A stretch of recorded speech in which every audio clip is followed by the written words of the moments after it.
Folks that you hear my war cry. Lyrics banging the cloud, it be like a 4-5.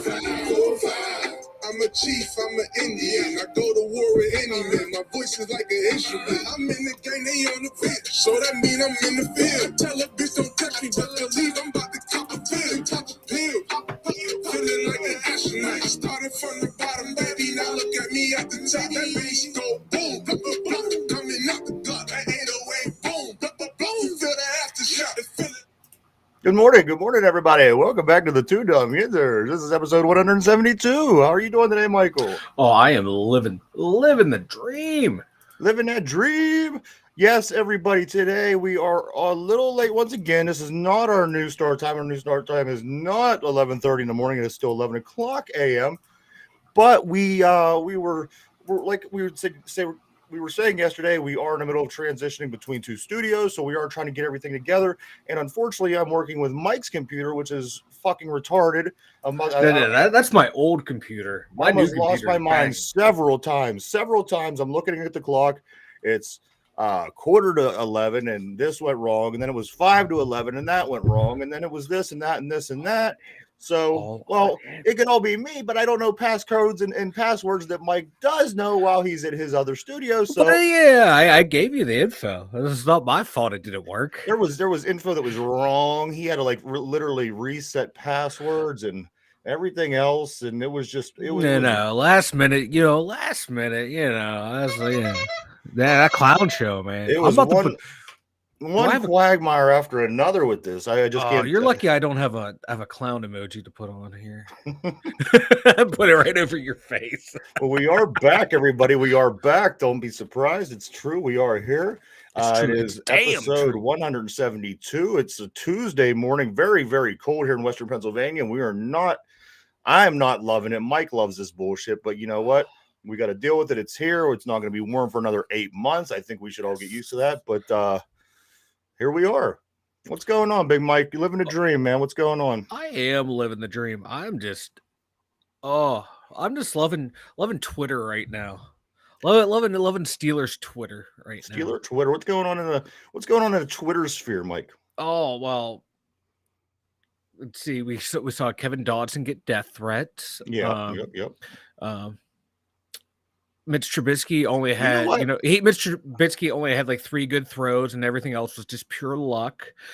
Kenny Pickett's the greatest. He did no wrong in that game. The stats don't matter when it comes to Kenny, and that's. And if you think there should be a quarterback controversy, people are fighting all about that, and it's beautiful. I sit back and I giggle. My 3 points that I wanted to talk about today from the Steelers, and I think you pretty much covered most of it here, and a lot of it has been pretty wild on Twitter. Obviously, the Kevin Dotson receives death threats. The Mitch versus Deontay scuffle that led to the pulling of Mitch Trubisky at halftime of the Jets game. And also the third story is the Boz screaming at apparently Matt Canada. He's done nothing to help his team win. So there's still turmoil despite the win last week, the big win over Tom Brady and the Tampa Bay Buccaneers, the surprise, the upset, if you will. But here we are. We're past that. We're heading into the Miami game, sitting at 2-4, 1 game out of first place. And you know what? We're not that far out of being the number 1 seed. We're only 2 or 3 games from being the number 1 seed in the AFC, which is not going to happen. But It's still crazy to think about that. That's the ballpark that we're in. But as we did get a little positive reinforcement by winning that game and a little confidence, we do, like Mike said, there are issues going on within the Steelers locker room. I first want to talk about the Kevin Dotson thing. I think it's absolutely ridiculous. I think it was ridiculous when they did it to Tommy Maddox. I get it. You're passionate about your football team. I've seen things happen. I've seen things happen on every level, high school, college, and pro, where people take things a little too far. Once you start threatening someone's life, threatening somebody's family, that is way, way, way over line. I understand. I understand that you're upset. I understand that, because a guy let somebody get sacked is not a reason to threaten their life. And the thing is, there's probably no weight behind the threat. However, you have to take it serious, because these days people are just out of their fucking minds, and you just never fucking know. So my opinion on this, Mike, is it is 100 10% ridiculous. And I think that if somehow tracked down, these people do need to be handled accordingly. Yes. I don't know what the what the procedure is if you could actually track these people down. I do know that there are ways around things like this. So hopefully they get whoever is responsible for this and put the right amount of justice on them, because again, it's ridiculous. These guys are out doing their job. You don't have to watch them. You don't have to enjoy them. You don't have to like them. But you choose to. This is what you want to do. You get upset because something doesn't go your way, and you turn around and you threaten them and their life and their family, and that's not cool on any level. I don't care who you are. Mike, what's your take on this, brother? I'm just going to echo what you said. These threats, the people who do this, you're an idiot. You're stupid. I do hope you're able to be tracked down. Hopefully, these people aren't smart enough to use a VPN to hide where they're from. Hopefully, they don't have that level of intellect. And if you are sending death threats over online social media to a football player because he couldn't pick up a blitzing linebacker fast enough that hurt your golden boy quarterback, you're a little baby and you should be punished to the fullest extent of the law. Like, don't even even if you think, oh, you're a bum, you're an idiot, I hope you get cut, traded, whatever, you don't even tweet that. Just my God. Type it out, read it, and delete it. I've typed so much stupid shit into social media and just deleted it because, oh my God, you take a step back and go, that's stupid. Why don't you just never threaten anyone? I've said stupid stuff to people, like, you're a fucking moron. I blow out a knee. Like, even that's too far. Like, no, you delete. Like, no, you don't want someone to get hurt. You don't want someone to ruin their livelihood. Just, don't tweet when you're angry. Don't get on social media when you're angry. It don't make death threats, because if you do, you're a little bitch. That's what you are. You're a little bitch if you do shit like that. The thing is, Mike, these are grown people, I assume. Yeah. These are grown people making these threats, these calls, whatever. You ain't got nothing going on in your life. Don't you have, maybe go worry about your job, maybe some area that you're slacking in the area in your life. Perhaps go pick up on that. I know it's not as enjoyable and as fun as threatening somebody's life, but you know what I'm saying? It's a hobby, and for I'm sure the people who are doing this are not perfect. They probably have a million things in their lives they could be doing to make their lives better, but they choose to do this. I think you're a fucking loser, whoever you are. I hope that you do see this, and I hope that you get offended in a way, because you are the definition of what sucks about sports. At the end of the day, these guys again are out doing their jobs. Let them do their jobs. You could get upset, you could get happy, go to the stadium, cheer out loud, boo out loud. That's the extent of what you could do. Don't throw fucking shit at people like they do in other stadiums. Don't you people that are doing these things are what's wrong with the world of sports. Yeah. It's like Kevin Dotson. My God, he's just a big old. You look at it why would you try and even threaten someone who looks like that? Dude's a monster of a man. So you're not going to do anything when you see him. Absolutely. You're just a little. No, come on now. He had one bad game, and you're just going to send death threats. Get the fuck out of here. Absolutely, I agree 100%. I think that's anywhere. I mean, people are, I don't know what's going on in the world these days, but people have sort of became a little hot tempered for whatever reason. Maybe it's because we were all stuck in the house for 2 fucking years. Who knows? It could be, but they're a little bit more hot tempered and ready to jump down people's throat. And you know what the biggest thing, Mike, is a lot of these people, they're doing it from just where you're sitting, just where I'm sitting. You're not a badass if you're sitting behind your computer. You're not a badass if you're sitting behind your phone. All you are is a fucking coward. You are calling this guy out because of a play in a football game. You're threatening his life. You're threatening his family's life. And you're doing it from the other side of the computer. If you're a bad person and you think that you could fucking take this Kevin Dotson, you know what? Go find him. Go mano to mano. I'm sure he will not hesitate to whoop your ass. Right.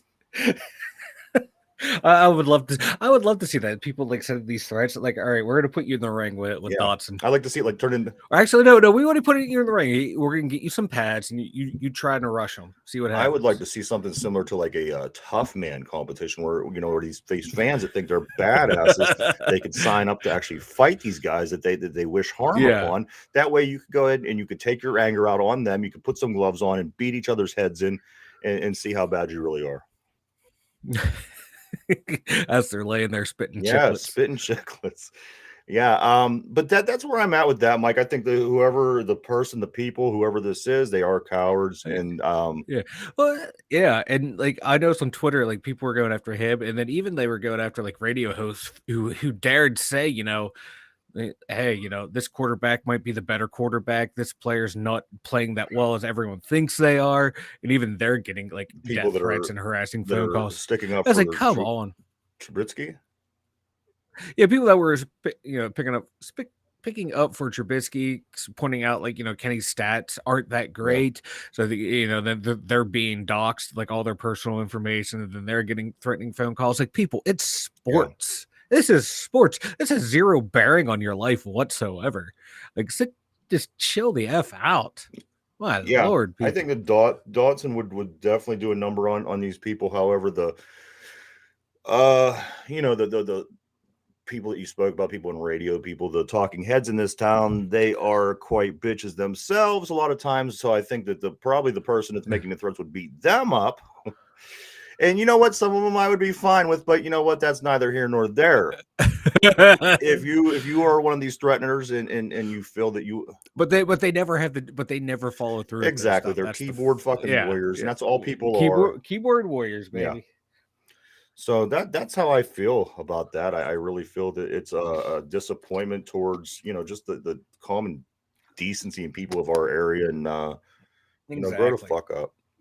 Also, Mike, we got the Mitch and Deontay Johnson scuffle. I didn't learn about this until we got off the air yesterday.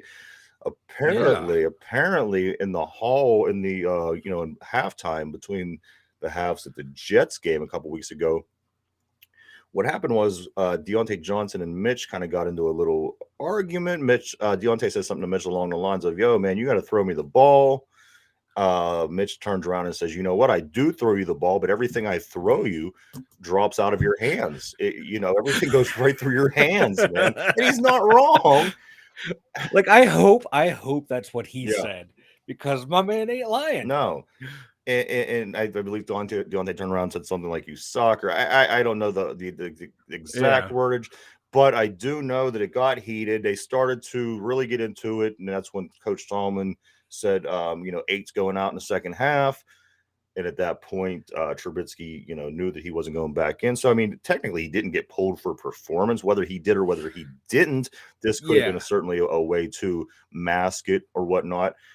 You know what? To be honest, and I'm going to mirror what I said yesterday. I personally want to see the guy in there who's going to win football games, whether it's Pickett, whether it's Trubisky. I don't care who it is.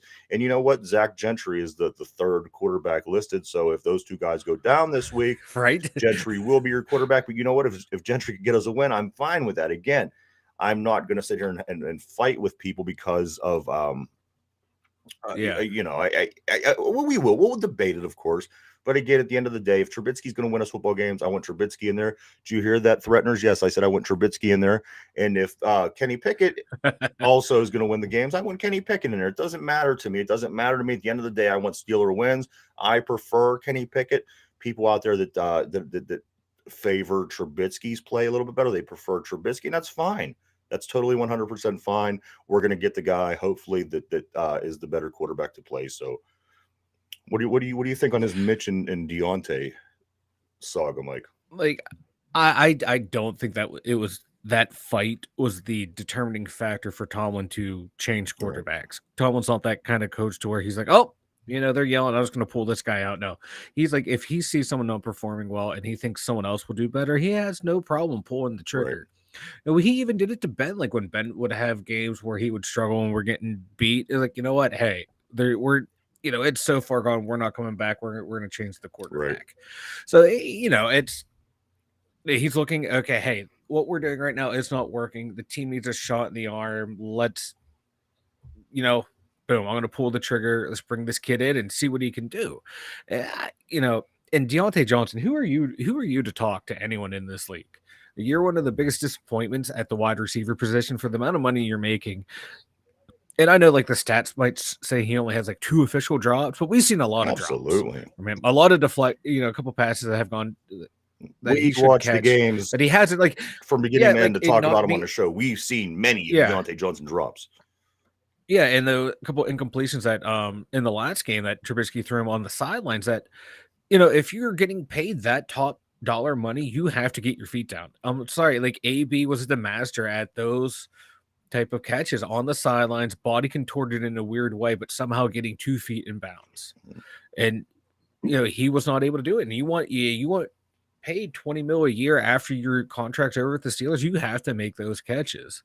The ball's being put in your area, you got to bring it down.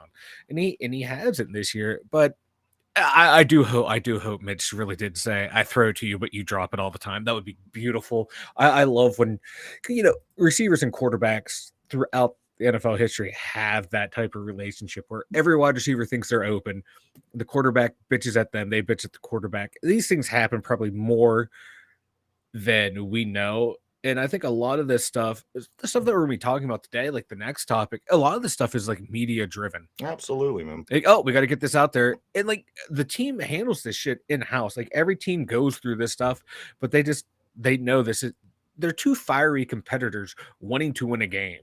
That shit happens in any environment where, you're trying to reach a goal, things aren't going well.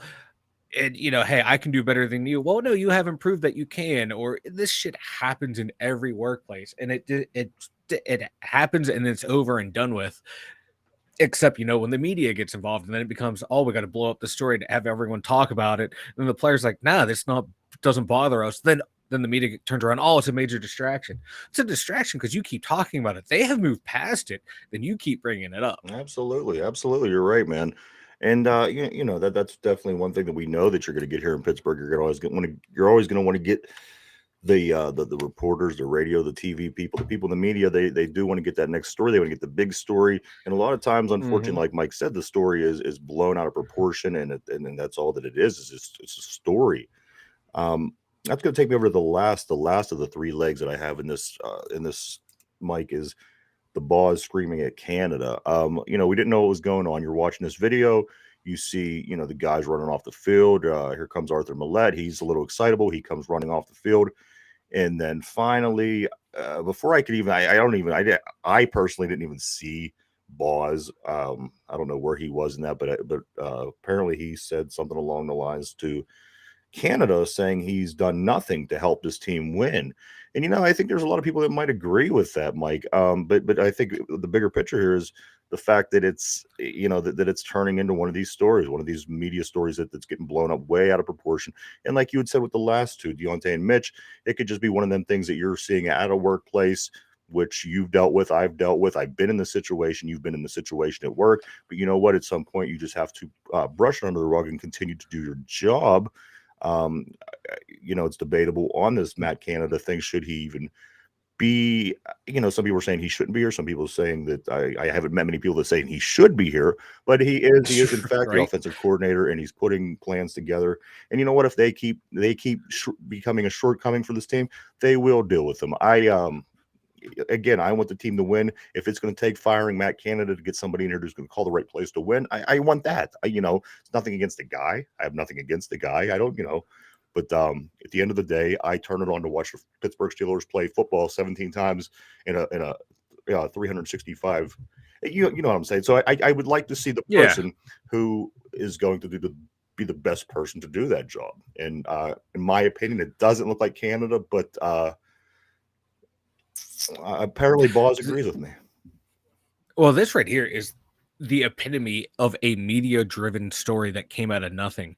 Arthur Millette's, the team's going in the locker room, they're hooting and hollering. Arthur Millette is just, hype. My man is having the time of his life because, he got a lot of playing time out there with the ones. He's happy. He's just hooting and hollering. And then, a couple more people walk in. Then Boswell comes in and says, hey, yeah, not because of you. But he's looking straight ahead. You don't know who he's looking at. And it all came from Colin Dunlap going, oh, he said this about Canada. This is, him and Pony over on the Fan. They're the ones who just put out stupid shit to create controversy, to have something to talk about because they suck at their job. And that's what it is. So now everyone's going, oh, Boswell said it. Boswell said it. Like, you don't even know who Boz said it to. For all you know, he probably could send it to Millette because Millette plays special teams. Boz is on the special teams, so they're probably, hooting and, giving each other shit back and forth, having fun. We don't know who he was talking to, but, you have to create that narrative of Tomlin lost the team. Tomlin can't control the team. Tomlin can't do this. So one way to do that after they rally from being embarrassed the week before is, they coalesce this week and, have all these, third, fourth stringers playing in the secondary. He gets them ready to go. Pickett gets hurt. We bring in Mitch. Mitch rallies the team. Tomlin kept the team together. Oh no, we got to find a crack here to criticize this team somehow. So we're going to take this comment. We don't know who he said it to. We don't know if he said it, saying it sarcastically or anything like that. So we're just going to create a story out of nothing, so we have something to talk about other than all these good things that happened. Absolutely, because you can't have anything positive in this part of the Tomlin era on the Steelers. If anything good happens, you have to find the one bad thing that happened and criticize it. Run it into the ground, beat that dead horse. So you only had that minor mismanagement of the clock at the end of the second half that did not affect the game. So now you have to find something else to bitch about. And so let's create this right here where even the kicker is attacking the offensive coordinator. We don't know who he was talking to. It is beautiful. Perhaps I love the footage that I seen was cut short. Maybe again, it's hard to tell what's going on. There's a lot of people in that hallway. There's a lot of people moving. Yeah. And the few times that I did watch, I couldn't really tell. And you especially can't tell who he was talking to. So I mean, for a journalist or a radio personality to make this assumption, I think is crazy. For one, for two, the one of the people that you spoke about earlier, I'm not even going to mention his name because I don't want to I don't want to encourage, support, anything like that. Let's just call him Calm and Dumb Crap. He has been in the past. I felt one of the most irresponsible radio people in this town. He makes these stories up. I've had issues with this guy for years. He blocked me on Twitter. It was just this guy, I'm not even going to talk anymore about him. But again, that's an irresponsible assumption because to this day, I don't know. Do you know to this point positively who that was addressed to, Mike? No one knows who he said it to. He was looking straight ahead and into the locker room when there was a lot of people around. Absolutely. There's everyone in there. And yeah, I don't see the kicker saying anything to the offensive coordinator. No, right. It doesn't even make sense. It doesn't even make sense. No, why would the kicker who associates with nobody? The kicker stands on the sideline by himself. He fucking kicks a ball into a net for 3 hours, and if he has to come out and kick, why? Out of everybody on that team, would he be the one, Mike? Why would Chris Boswell say, "I'm going to take a shot at Net Canada"? When I can understand maybe if it was you remember Vanderjagt back in the day who would always run his mouth, the idiot kicker for the Colts. I could see him saying something like that, stirring up controversy. But like any other kicker in the league, no, they, like you said, they tend to keep themselves. They keep with the punter and the long snapper and a couple of the other guys on the special teams. You never hear them critiquing the offensive play calling. Ridiculous. Because they're more concerned about, all right, where's the ball out on the field? Am I going to kick? Let's go. Okay. No, it would be funny if Boswell said it because Boswell looks like that kind of guy that probably would say it. But he also looks like that guy who would say stuff sarcastically to everyone. Right. Just to be that guy, like, is giving people shit to keep everyone in line to like, hey, let's not get too high. Let's not get too low. Absolutely. But yeah, I think he was probably just, giving Millette a little shit, because Millette said that thing, last week people were laughing and joking around. Millette comes in this one all fired up. So probably just, giving him a little, just, as the Brits would say, taking the piss. I think he was just having fun with them. I think the whole thing's blown out of proportion. And again, I put blame on the media heads who put this out there because you don't. Yeah. Consider the source. We'll just leave it at that. Yep, exactly. One thing, Mike, I did forget to do coming into the morning. Madam, I request that you immediately send me pictures detailing your beautiful bosom in support of the national holiday known as Titty Tuesday. There, I could not move on with the day if I did not play the Titty Tuesday bit. There we go, my Titty Tuesday. I want to jump back into the Steelers. So we got Tua. Tua is preparing to play this week, so that is going to present a little bit more of an issue. But you know what? You got to just like if you hop in the time machine with me and let's go back a little bit. You recall when Tommy Maddox got paralyzed on the field in that game in a game against Tennessee, and the linebacker hit him and he just dropped. And anyway, he eventually did make his way back on the field. But you know what? There's always, because you're human, going to be something in the back of your mind that says, you know what, I was just laying on the field all I was having a seizure, and my brain got fucked up, and at some point, as a human being, that does it. It scares you, and I hope just for the sake of the football game that he does have that little bit in the back of his head that says, you know what, I am going to play a little bit scared. I don't want him to be fucked up. I don't want his life to be fucked up. No. I understand during the game. I do hope that psychologically does play with him. Yeah, you hope he's not right. Yeah, he's not ready to exactly. We go. hope that he's not ready to go, and and you hope that there's nothing that happens to further his injury. But I hope that we still get him. I do know that Alex Highsmith is the leader in the league once again, Mike, with 6.5 sacks. So maybe Alex could get him a time or two to bump his numbers up and to help us win this game. But we have Tua. He is down in Miami. He's preparing for the Pittsburgh Steelers as we speak. Yeah, we could have him, and if Pickett is cleared, we can have the concussion bowl, baby. There you go. But no, like if Tua comes back healthy, this is going to be it's a pretty tough game. Absolutely. I think it's going to be a good game. I think that they have a lot of threats. They did drop. I mean, they're sitting at 3-3 right now. I think they were 3-0 at one point, or it was something. I mean, the team has definitely improved. We called that last year. I said they're doing a lot to add to this team, make their team better. And then in the offseason, they go out and get guys like Tyreek Hill, who certainly is always going to be a threat. Our secondary, who's hopefully a lot of these guys will be back after taking the hiatus last week. I personally think that they didn't want to play Brady. No, I'm just kidding, guys. But I do want to see these guys get out there, handle Tua, and get us that win, because if we win, we'll be 3-4. They'll be at 3-4. I just don't see the Dolphins as this dominant team. I think they are a team that we do have an opportunity. We do have a chance to win against. And then we get ready for the Eagles. But don't overlook one game at a time. That is the mindset now. We got the Dolphins, Mike. Like I said, they are 3-3. This is going to be a Sunday night game. Sunday night game. I love it. I don't know if we've maybe the first game of the year was a prime time game. Wasn't the Thursday night against Cincinnati? I can't remember. Now that I'm thinking about it, seemed like that was an evening Sunday night, maybe. I'm not sure, but I don't know. But it will be. I'm just surprised. We got a primetime game. I'm just surprised. Speaking of primetime games, I'm just surprised that the fucking there's still like 3 more games with Denver being the primetime. I was just going to go into that next, Mike. And I was going to say that if we are saying to ourselves, "Wow, we're getting a primetime game," which obviously is predetermined. Why the fuck should we even be surprised? Because you have the Broncos are putting out the worst games ever. 2 Thursday nights ago, there was no touchdown scored. Last night they lose. They played the Chargers. They lose 19-16 in overtime. I think that Denver had ample opportunities to win that football game, yet they just let Los Angeles hang in there, and Justin Herbert was able to do enough and get them down there to kick the field goal in overtime. But you know what?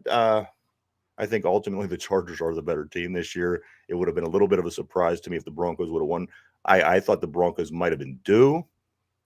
Apparently that wasn't the case, and the Chargers did get the W. And Mike, on top of all that, you are back-to-back Cadillac Crown pick of the week king, Mike.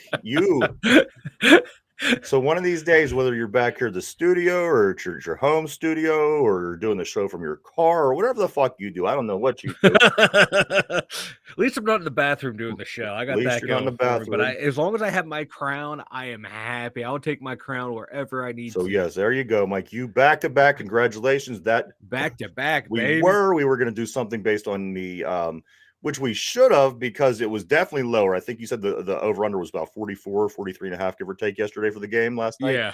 They ended out scoring 35 points altogether, I believe, 35. So, taking the under would have definitely been a plus, which if you would have really thought about it, you would have said, hey, Denver stinks. They're probably not going to score a lot of points. And San Diego, for the most part, is kind of underachieving. I think they're a little bit better than what they're playing. So, but you do, Mike, you are back-to-back, baby. There it is. That's what I'm talking about, baby. My crown. Don't do anything weird with my crown. I would never. Really? All right, there we go. Really? I hate you. Oh, geez. Now I'm all tangled up here. For fuck's sake. Oh, Christ out of Christ. What else I we can't got? with What do you. we got here? So also in sports, Mike, over to the Diamond last night. You know what? Okay, let me start with today because this is I actually called and said the Cleveland and Yankees game was yesterday. It's actually today. Today, the the teams are tied 2 games apiece. Cleveland, the Guardians, and the New York Yankees are going to be going at it today. 2 games apiece. The winner plays tomorrow. Tomorrow in the AL Championship series against the Astros. Game 1's tomorrow. So tonight's game's huge in the American League. Also, tonight, Mike, tonight is the National League Championship game 1 between Philadelphia and San Diego. So either the Padres or the Phillies will be going to the World Series this year. Tonight, the game starts at 8:03.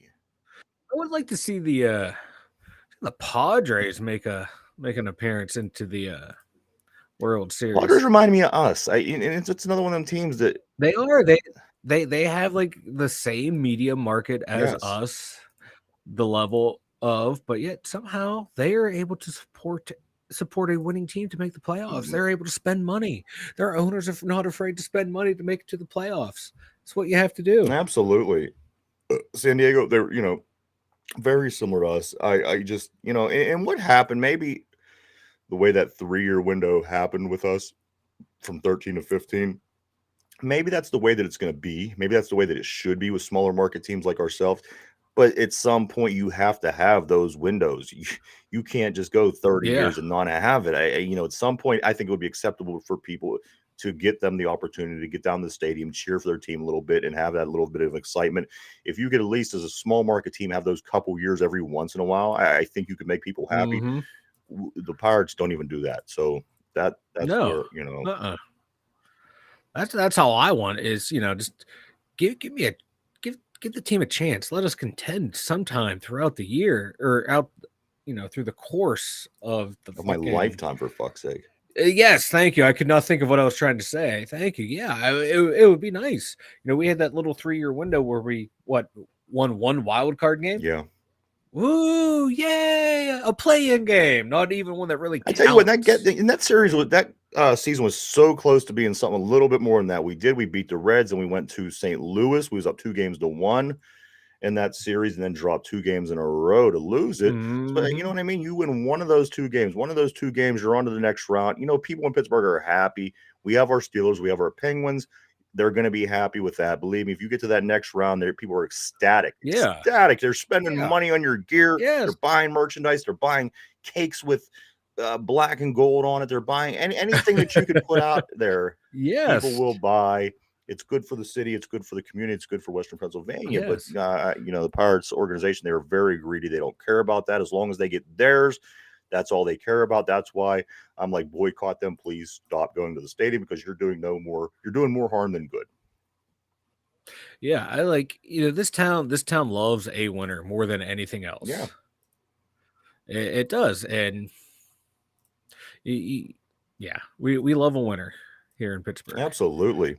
Because look how a lot of empty seats there were at that Steeler game to start out. There, we're not doing too well, so people aren't showing up. But once you start winning, man, the fans are there. Absolutely. Yes. You start putting out a winner, guess what? Attendance for the Buccos will go up. Put out something that resembles a winner, and your attendance will go up. You're not. They're not even trying. That's the problem. I seen a picture, Mike. It was the old. You may have seen it on Twitter. It was the old Wilt Chamberlain picture, the black and white picture where he's holding the sign that said 100 when he scored 100 points. Well, it was that picture, and it was Bob Nothing's face on it, and he was holding his 100 sign for 100 losses was his accomplishment. So I thought that was pretty good. I like that a lot.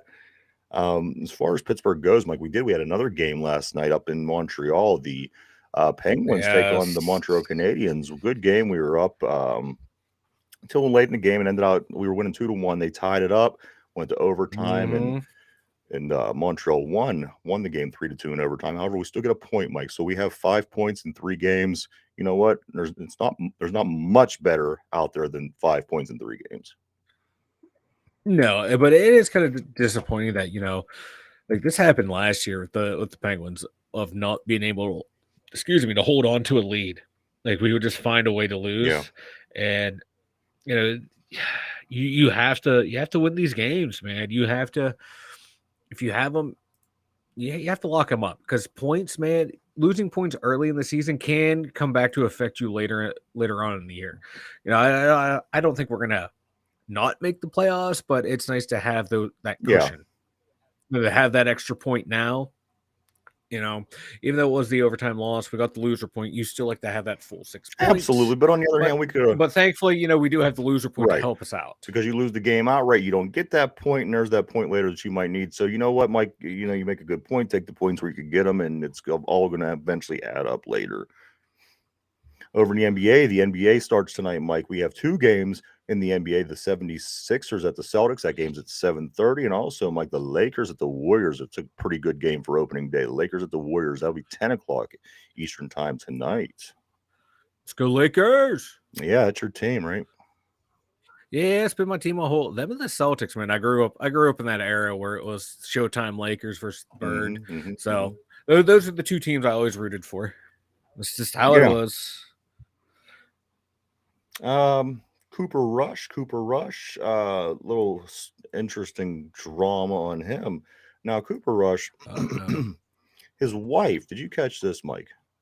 His cheap wife. Now, apparently they were talking to her during the game. Cheap wife. She is. She's a cheap ass. And here's the thing. After he threw his 3rd interception, which I think he threw 3 all the way up until this point, game 2 till, present, he came out and had a real bad game against Philadelphia on Sunday night, and he threw 3 interceptions. So then the media start talking to his wife, and she's complaining. She's complaining on air about the prices of the tickets, and how the price of the tickets are too much, and she wasn't going to make the trip because of how much the tickets are, and yada yada yada. And it ultimately come down to she explained how she's going to use her miles. Is that what they're called, miles? She didn't. Yeah. She used her miles to pay for her flight. But again, going on and on and on air during her husband's football game about being a cheap ass. I don't know. I know. I support her. She is sticking up for the common fan. She's actually, because if it's too much for the wife of a pro athlete, for the flight to the game, the tickets to the game, the cost of, at the concession stand, no, I think this is a good thing. She brought it up. She's calling out these billionaire owners who get their stadiums funded through the local government, who extort these local communities, and then they go in and have the vendors jack up the prices. No, I support Cooper Kupp's wife, or Cooper Rush. Wife. No, I'm with her. Last time I went to a sporting event, I was like, my Lord, the prices of this stuff is outrageous. No, I support her. I think. What do you think about this? You know what? Because I'm a cheap bastard myself. Yeah. Well, I'm a cheapskate. I think the real story here, Mike, with Cooper Rush, is he's played exceptionally well. You have Dak Prescott, who went out after the first week, and then Cooper Rush had continued to he stepped in and was able to win all the way up until the Philadelphia game, which who could you blame? Philadelphia is undefeated, and they do have one of the better teams in the league. So now you have Dak Prescott ready to come back into the lineup. Who do you go with? You go with the hot hand who just lost to Philadelphia, or do you go with your starting quarterback who, you don't want to lose you can't make somebody lose their job because of an injury, but, he wasn't looking so fantastic. Who do you go, Mike, in this next game or two with Dak becoming available? You have to go back to Dak. If he's your starter, Cooper Rush had a nice little run there. The team had a nice little run, but once your starter is healthy, your established starter, you have to go back to him. This isn't a Wally Pipp type situation where, you have Ted Williams replacing you and you're never going to play again. Cooper Rush is not going to be one of the greatest quarterbacks of all time. So you go back to him. You have to. He's your starter. You're paying him all that money. He's your guy. You go back to him, and you just hope the team plays the same way they were around Cooper. Absolutely. That was the thing. They kind of rallied around him. Like, okay, we have our backup in here. We lost our star quarterback. So, okay, you got to rally around him. You got to simplify the game plan. And I think that's what you have to do. Like the team's playing the way they are. They're playing rather well. Keep the same game plan in there. Don't just keep it simple, stupid. Right. If it's working, don't change it. Put in your, because you think if you're simplifying the game plan with your backup quarterback, and you're doing all right. You simplify it with your star quarterback, you should be doing. You should do rather well. Just make it so everyone's reacting. You're not overthinking everything, and just keep it simple. If it's working, let it go. Don't try to put up the fantasy numbers. Don't worry about the stats to get the win. But like all these pro quarterbacks and every pro athlete, they want to hit their stats too. That's understandable because your contract has like, hey, I got to get this level to get my money. So I can understand that, but just grind it out, get the wins. If they were smart, they would keep the game plan simple. The way Absolutely. What do you think about Dallas? I just seen across the bottom of the screen. Stephen A. Smith picked his top 5. It was something similar to Philadelphia, Kansas City, Buffalo, Dallas. Dallas is in the top 5. Do you think Dallas is a top 5 team, Mike? I don't know. When I think of strong teams that have a chance, teams that are that may end up in a Super Bowl in February, Dallas, they're just not one of them teams. I don't think they're a good all around team that could possibly be. They have a defense, man. That defense. Well, man, with Micah Parsons and Diggs at corner, they have pieces in place around that defense. They got the defense. The running game really hasn't been there this year, from what I remember. Yeah, that's the one thing that I'm disappointed in, and I was actually going to make that point was, Ezekiel Elliott. Is he going to shit or get off the pot in Dallas? He came out. He's this big name. A lot of people are talking about him. A lot of people know about him. He comes out. He's kind of successful. He's a fast dude. He's making all these amazing runs. At what point, though? At what point do you lose your not your patience, but just at the end of the road with Ezekiel Elliott if you're Dallas? I don't know. Like, he's only averaging 64 yards a game, but they've been doing a nice mix between him and Tony Pollard. Pollard's getting like 48 yards a game rushing. So they're doing that balance, but he only has 2 rushing touchdowns. At this point, you would think he would have more. 386 yards or 94 carries, nice average, but you would think he would have be doing more at this point. I don't know. I remember like those few years where it was like, boom, he was like up in the league, man. He was like up there in all the stats, all the categories. He's still a good. He's a big dog in the league. You know what I mean? Yeah, he's still irrelevant. I just don't know for the past 3 seasons. That's what it feels like, and I don't know. If they get him going, they get Dak back. I don't know. Like, their receivers really don't impress me that lot. CeeDee Lamb's a beast. I think he's going to be one of the best young receivers in the league. James after Washington's still down there? But who? James Washington? He got hurt. Did he got hurt in the preseason? I was going to say I haven't heard his name. Yeah, he got hurt in the preseason pretty bad. But like their other receivers, they just don't jump off the screen to me. Other than CeeDee Lamb, he had a great year last year. So it's their offense. Their defense does not concern me. It's going to be that offense. Yeah, and like I said, if they keep it simple, rally around Dak like the way they did Cooper, I think they can make some moves. Absolutely. They're a decent team. I wouldn't be sticking them in my top 5. They've done nothing in years to make me think that they could even be a top 5 team. They're playing good. They win some games, and sometimes that comes down to the luck of the draw. Who do you play? Who's on your schedule? The teams that you're playing might not be that good.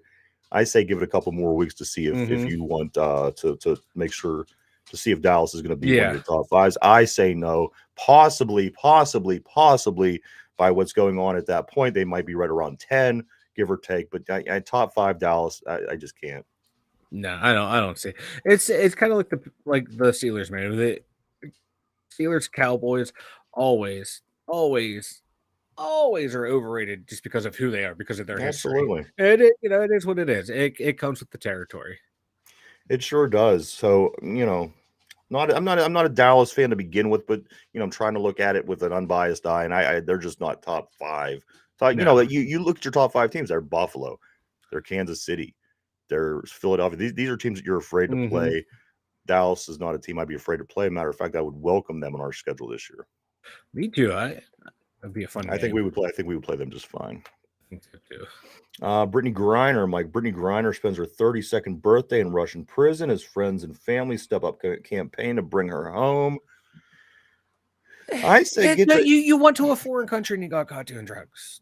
Shit happens. Shit happens. I It know. sucks. You're a political prisoner. This happens. You're a That's pawn. exactly You're a it. She's a pawn in the political system. prisoner. And I guarantee you, we have people of Russian descent in our prisons locked up that are pawns as well. This shit happens. Yeah. That's why you just don't leave the country. I understand you're trying to go over there play ball, but well, I don't leave the house.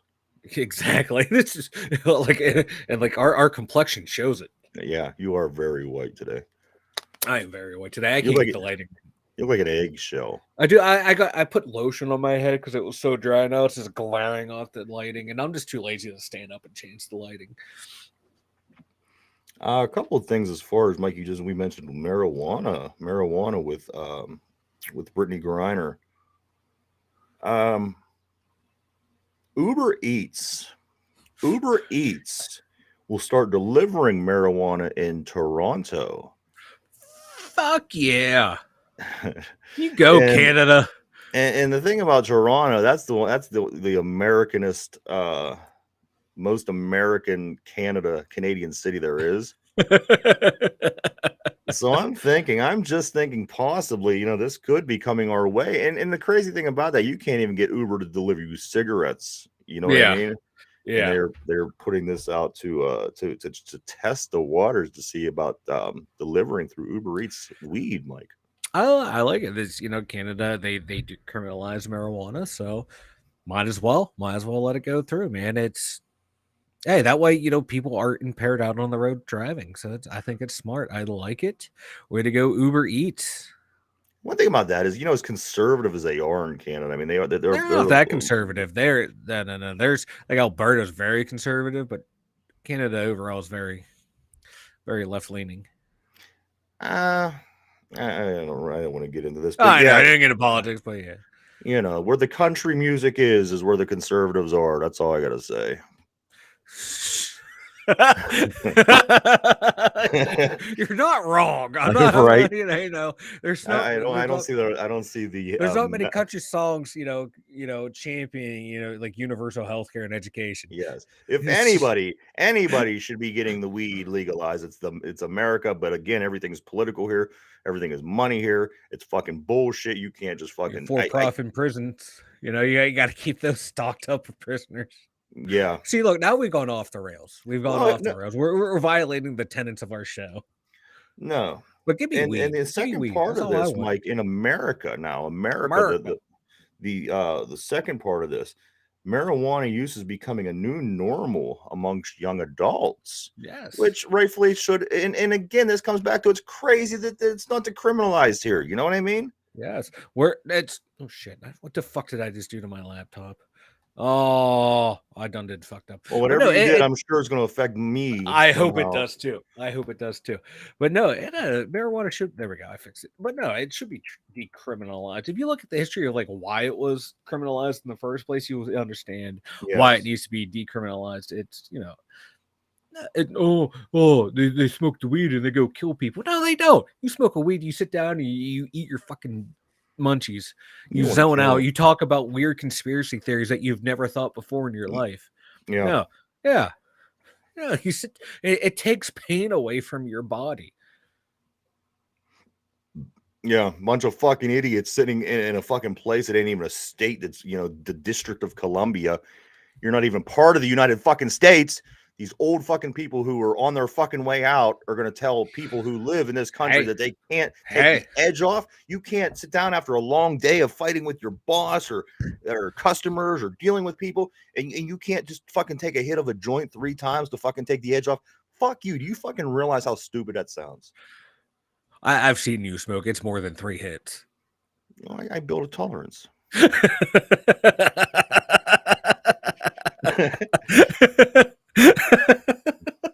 Happy birthday. We missed it, but yesterday was the 50th birthday of Eminem.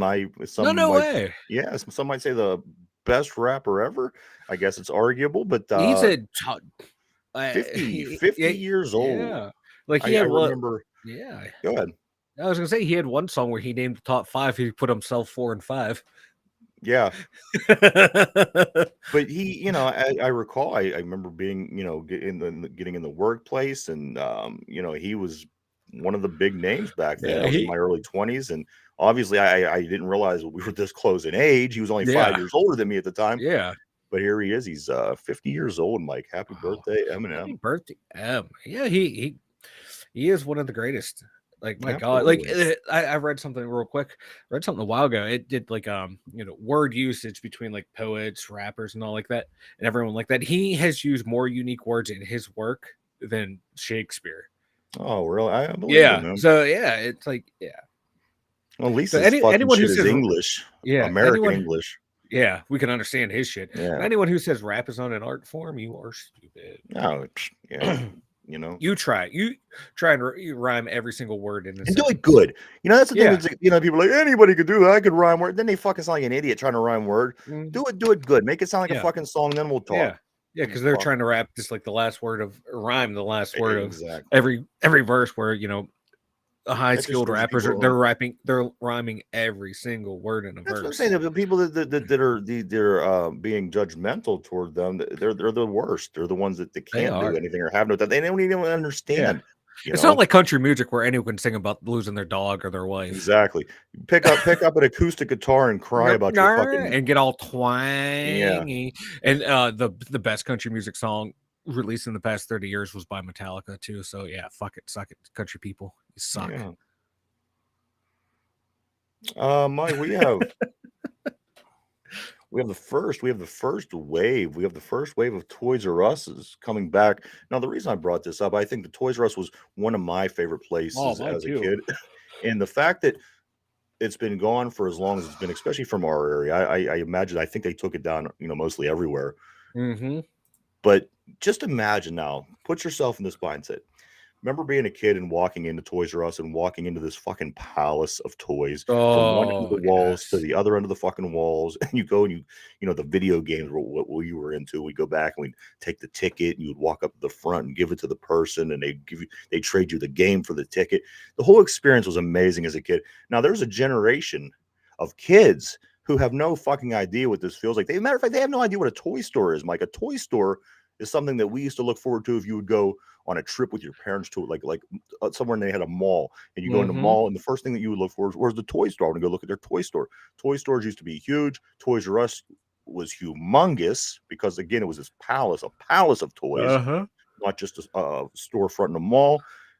I think that the children are going to be ecstatic about this. I almost want to be a kid all over again just to experience the Toys R Us experience. I think so too. Yeah, because like you said, it was just so magical walking into a Toys R Us, right? Or like even like any type of toy store, just wall to wall, nothing but toys, and you just wanted to buy everything in there. And it makes me think that maybe, just maybe, it's not going to be as big this time around. Yeah, just because I mean, the obvious, there is a lot of money being made online, and people are still going to continue to shop online. However, if you do want to go to Toys R Us, they will have the experience, but I think it's going to be a lot smaller in size, not the big palace that we're used to. Probably it's going to be decent, but I don't think we're going to see the castle that we walked into when we were kids. Yeah, and there's like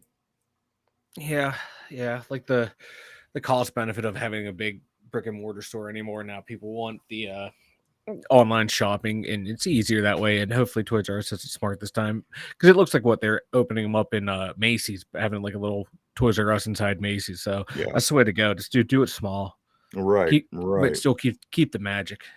Got to keep the magic. That's what it was all about. It was hardly about the toys, it was about the magic. Speaking of the magic of Toys R Us, Mike, A Christmas Story Christmas, Ralphie returns in the first teaser from the HBO Max special, A Christmas Story Christmas. Now, you recall this movie, it was dated from back in the day, 50s, give or take. Yeah, it was in the 50s, yeah. But it came out, in the 80s. Mm-hmm. And they're doing a special, Mike. Now, everything is going to HBO Max, everything is going to Prime, everybody's got to have something on Netflix. Well, this is going to be the A Christmas Story Christmas, and Ralphie is returning, Mike. So I am pumped. Every year I watch The Christmas Story, it plays on the TV for all 24 hours in the background. That's been on 24 hours on my TV at Christmas every year for about 25 years right Me now. too. I watch it every year. Yeah. People who say it's stupid, fuck you. Yeah. You have to go fight Kevin Dotson. Yeah. Yeah. You either got to go fight Kevin Dotson or you could spoon Mike's asshole out with a spoon and yeah. Happy lunch. That's my fetish. Wait, what? Where are we at? We got about 5 minutes. I got a couple minutes for a couple more. We got Disney restores Walt's plane that was left to rot in a Florida field, Mike. Walt Disney's plane, it's been in a field rotting for forever. They're restoring it. They should have let it rot next to his corpse. You're not a big Walt Disney guy, are you? I'm not a big Walt Disney guy. No, I'm not a big Disney guy because they have ruined the copyright laws in this country. Right. So fuck Disney, but I will watch their products because they put out some good shit. Yes, my hypocrisy knows no bounds. No bounds. No bounds whatsoever. Finally, the world's oldest gorilla, Mike, dies at 64 in the Louisville Zoo. I know that you do take there's a special place in your heart for these gorillas. They are fucking badasses. And the oldest was 64 and she passed away. RIP RIP. Gorillas are awesome, and I love the stories like the way at game reserves and places like that, the rangers that work with them, they protect them like their own, like the gorillas protect the rangers like their own family. Yeah. They know who they are, they protect them, they're awesome. Yeah, you got to watch out for your your fellow juice heads and Guidos. Oh, wrong gorillas, sorry. Juice head and Guido. Why do you got to make fun of New Jersey like that? What Jersey ever do to you? Fucking Jersey Shore's going to show up here. Yeah. What's that guy? Mike the situation. I'm sending him over to your house. What you saying about Guidos? I'm going to send him over to your house to decorate a little bit. He could work on your background because they're into the laundry, the hair. I don't know. They have like a little thing they fucking say. I'm sending them your way. I'd hang out the situation. I think me and him would go party, man. Snooky. No, keep that little troll away. No Snooky. I don't know any of them. I just know those two by name. Those are the only two that I know too. Mike, why don't you go and tell everybody about the website? As I yawn, thank you. You'll always catch me in a yawn. Big sleepy. I am big sleepy today. I'm on vacation. I slept until like 9:44. It was great. That is great. Dumyinzers.com. Head over there. When you head over there, the first thing you see is the link for the day's fresh episode. We have YouTube, Spotify, Anchor, links over there, email links, I think to the Facebook page, Twitter accounts, Instas, and the merchandise store. Everything at twodumyinzers.com. There you go, everybody. There you go. I'm Batman. Make sure to check it out. And do remember, we are live every day, Monday through Friday from 11 a.m. to 12 p.m. here on YouTube. Continue to check us out. And every show that we do every day, this show, for example, will be put up live tonight on Spotify in podcast form. So if you just want to listen to us, there you go. Go to Spotify. Mike, you ready for our trivia of the day? I am ready for the trivia. You have your pencil? Yes, I do. Okay, now take your pencil and stick it in your nose. There you go. All right, now everybody knows. No, don't take it out. Put it back in there. No, it tickles. Everybody knows that we are doing questions according to the teams that we're playing this week as the Steelers season goes. How well do I know my enemy? This week, of course, is the Miami Dolphins. Mike started off slow. I believe yesterday he missed it. I missed it. Who was the first 1,000-yard rusher in Miami Dolphins history? It was Larry Zonka. Of course, he went with Mercury Morris. Not a bad pick. Nonetheless, he is 0-1 this week, and we are ready for number 2. Day number 2. Are you ready? I am ready. All right, here we go. Question of the day, Mike. Trivia of the day. Which team did the Dolphins beat to claim their first Super Bowl victory? What team did the Dolphins beat to claim their very first Super Bowl history? And go. Fuck.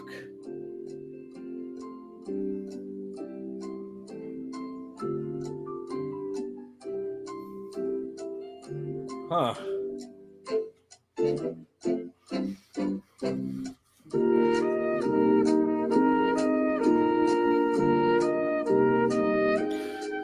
only one team coming to my mind. It's a team that's never won a Super Bowl, that they've always lost, and that's who I'm sticking with. It's the only team that's popping into my head from the NFC. All right, so there you have it, Mike. So I was overhearing your thoughts there. You're saying you're thinking of a team that's never won a Super Bowl, but it's the only team that you could think that would have lost to the Dolphins. Why don't you go ahead and tell us your answer? I'm going with the Vikings. Going with the Minnesota Vikings, the 0-4 Minnesota Vikings in the Super Bowl. Mm-hmm.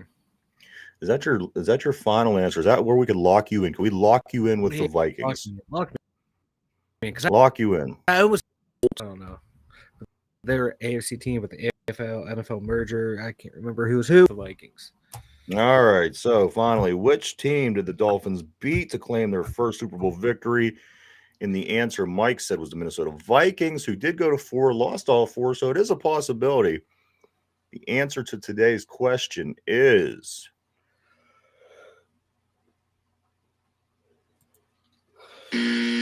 oh, so sorry. That is incorrect. The correct answer, Mike, of which team did the Dolphins beat to claim their first Super Bowl victory was the Washington football team, formerly known as the Redskins. I'm pretty sure. Yes, they beat the Redskins. They were the Redskins. Commanders. They lost that game. They were definitely Redskins with that Redskins helmet. And that is the team that they beat. So Miami's first Super Bowl win was over Washington. We go over 2 so far this week, but you know what? We have 3 days left, Mike. You have an opportunity to save your week still, so don't get too discouraged. Not for this, at least. Oh, I am discouraged. Sounds like Big Sleepy's ready for a nap. I'm ready for a nap. All right, my man. Well, hey, do you have anything to say before we take off for the day? The show went well, but it wasn't because of you. The show went fantastic because it was me. I thank you, Mike. I thank your praises. As You're always, like the Matt Canada of Mike the and his praises. I can't say enough. What we do, I thank you. But hey, we do want to thank you once again. Don't forget to check us out. We are on all week long, Monday through Friday, from 11 a.m. to 12 p.m. here on YouTube. Please continue to check us out. And you could also go over to our website, www.2dumyinzers.com. That's www.2dumyinzers.com. For Mike, Ryan, the 2 Dum Yinzers, we'll see you in 23 hours.